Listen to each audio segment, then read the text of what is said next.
सबको नमस्ते। आज की वीडियो में हम सीखेंगे कि फ़ंक्शन क्या होता है और उसके कुछ एग्जांपल्स देखेंगे। ए और बी दो सेट्स हैं। A relation F from A to B is said to be a function if every element of A has one and only one image in B. एक रिलेशन एफ को हम function तब बोलते हैं जब ए set के हर element की एक इमेज होती है और सिर्फ एक ही इमेज होती है बी में। इसी डेफिनेशन को दूसरे तरीके से भी हम लिख सकते हैं। वो क्या है कि रिलेशन एफ को हम फंक्शन तब बोलते हैं जब फर्स्ट कंडीशन ये हो कि डोमेन ऑफ एफ ए हो जाए पूरा। डोमेन और रिलेशन के बारे में हम एक वीडियो में सीख चुके हैं, उसकी लिंक मैं आपको डिस्क्रिप्शन में दे दूँगी। तो डोमेन में हमने देखा था कि ऐसे पॉइंट्स आते हैं ए के जो किसी ना किसी से रिलेटेड होते हैं या जिनकी इमेज होती है बी में। तो यहाँ वो बोल रहा है कि ए के हर एलिमेंट की इमेज मिलनी चाहिए। दैट मीन्स पूरा का पूरा जो ए है वो डोमेन ऑफ एफ होना चाहिए। सेकेंड कंडीशन में वो बोल रहा है कि किन्हीं भी दो अलग ऑर्डर्ड पेयर्स में फर्स्ट एलिमेंट सेम नहीं होना चाहिए। तो वो यहाँ से आ जाएगा क्योंकि हमने बोला कि हर एलिमेंट की सिर्फ एक ही इमेज होनी चाहिए। तो क्योंकि सिर्फ एक ही इमेज है तो जो ऑर्डर्ड पेयर्स का फर्स्ट एलिमेंट है वो रिपीट नहीं हो सकता, क्योंकि अगर वो रिपीट हो जाएगा तो उसकी एक से ज़्यादा इमेज हो जाएंगी। तो यहाँ से इसलिए आएगा क्योंकि सिर्फ एक ही इमेज है तो जो ऑर्डर्ड पेयर्स हैं उनमें फर्स्ट एलिमेंट कहीं भी रिपीट ना हो या अलग अलग दो ऑर्डर्ड पेयर्स में फर्स्ट एलिमेंट सेम ना हो। Okay, I hope the definition is clear. Examples देखते हैं। फर्स्ट एग्जाम्पल में हमने लिया है एक्स इस सेट में से आ रहा है, वाई ये है और वाई नेचुरल नंबर्स के सेट में से आएगा। और हमने जो आर डेफिनेशन दी है वो ऐसे दी है। तो रोस्टर फॉर्म हम लिखेंगे तो ये आएगी। तो हम इसे सेकंड डेफिनेशन से देखते हैं तो इजीली हमें समझ में आ जाएगा कि क्योंकि x जो है वो इसमें से आ रहा है, मतलब फर्स्ट एलिमेंट इस सेट में से आ रहा है तो डोमेन भी इसी में से आती है। और डोमेन होती है वो सेट ऑफ दोज एलिमेंट्स जिनकी कोई ना कोई इमेज है। और हम देख रहे हैं यहाँ से कि इसके हर एलिमेंट की कोई ना कोई इमेज आ रही है तो डोमेन पूरी यही हो जाएगी। तो फर्स्ट कंडीशन हो गई। फिर सेकंड चीज़ थी कि जो ऑर्डर्ड पेयर्स का फर्स्ट एलिमेंट है वो रिपीट ना हो रहा हो, और वो हम बहुत आसानी से देख पा रहे हैं कि कहीं भी कोई रिपीटिशन नहीं है। तो सेकंड कंडीशन भी सेटिस्फाई हो गई। दैट मीन्स ये एक फंक्शन हो गया। तो ये जो हमने रिलेशन लिया है ये वाला, ये एक फंक्शन हो जाएगा। देन नेक्स्ट एग्जाम्पल में भी ऐसा ही हो रहा है। यहाँ हमने ए ऐसा डिफाइन किया, set of prime numbers less than 10। Prime numbers पे भी हमने एक वीडियो किया है।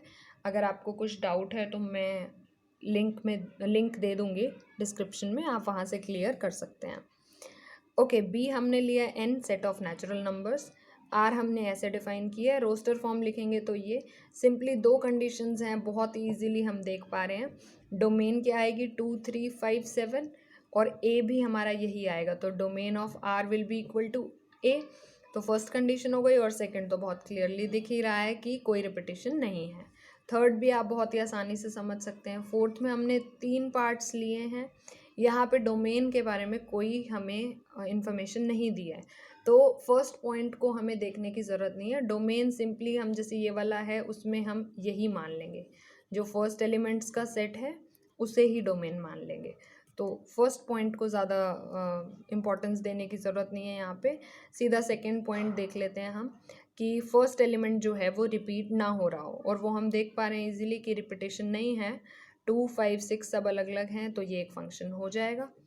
ये फंक्शन नहीं है क्योंकि यहाँ पे फर्स्ट एलिमेंट रिपीट हो रहा है, 1 1 2 बार ये आ रहा है। दैट मीन्स 1 की इमेज 2 भी है और 1 की इमेज 3 भी है, तो 1 की एक से ज़्यादा इमेज आ रही है। तो यहाँ पे जैसा हमने बोला था कि एक और सिर्फ एक ही इमेज होनी चाहिए, तो फर्स्ट वाली डेफिनेशन से भी देख सकते हैं, सेकंड वाली से भी देख सकते हैं, दोनों से ही ये फंक्शन नहीं है। थर्ड वाला भी फंक्शन है। देन नेक्स्ट एग्जाम्पल जो है वो हमने वही एग्जाम्पल उठाया है जो हमने रिलेशन वाली वीडियो में देखा था। आप वहाँ देख सकते हैं, वहाँ रोस्टर फॉर्म भी मिलेगी इसकी, उससे भी इजीली आप चेक कर सकते हैं कि ये फंक्शन क्यों नहीं है।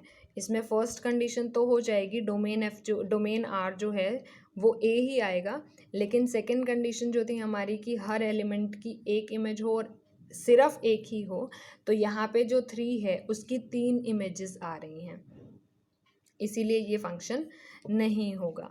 कोप्राइम जो इंटीजर्स होते हैं उन पे भी हमने एक वीडियो की है, उसका लिंक भी मैं आपको डिस्क्रिप्शन में दे दूँगी, आप देख सकते हैं।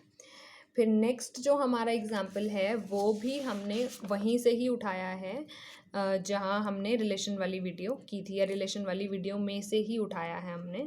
और इसे भी आप देखेंगे तो इसमें क्या होगा, इसकी भी रोस्टर फॉर्म आपको वहाँ मिल जाएगी। इसमें सेकंड कंडीशन तो सेटिस्फाई हो जाएगी, फर्स्ट कंडीशन जो है डोमेन वाली वो नहीं होगी। तो यहाँ पे जो डोमेन आएगी वो आएगी हमारी 1, 2, 3, जो कि पूरा ए नहीं है, इसीलिए ये फंक्शन नहीं होगा। ओके, अब कुछ टर्मिनोलॉजी सीख लेते हैं फंक्शंस की जो हमें बाद में काम आएगी। अब वो बोल रहा है कि अगर एफ कोई फंक्शन है फ्रॉम ए टू बी और इस तरह का पेयर एफ में है, क्योंकि एफ फंक्शन है तो वो रिलेशन भी हो जाएगा, और हमने रिलेशन को मोस्टली पेयर्स में लिखना ही सीखा है, ऑर्डर्ड पेयर्स की फॉर्म में लिखना सीखा है। तो अगर ऐसा कोई ऑर्डर्ड पेयर एफ में है तो हम इसे दूसरी तरह से कैसे लिखते हैं, इस तरीके से, और पढ़ते कैसे हैं, F of A is equal to B. That means जब हमने ए को देखा कि एफ के अंडर वो किससे रिलेट हो रहा है तो वो बी से हो रहा है, और इसे पढ़ते क्या है, B is called the image of A under F. इस एफ रिलेशन या फंक्शन के अंडर बी जो है वो ए की इमेज कहलाती है, और ए जो है वो बी की प्री इमेज कहलाती है। ओके, नेक्स्ट थिंग, जो फंक्शन है F from A to B उसे हम डिनोट करते हैं मैथमेटिकली या notation wise by this, F is a function from A to B. तो आई होप फंक्शंस के बारे में ये बेसिक चीज़ें आपको समझ आ गई होंगी।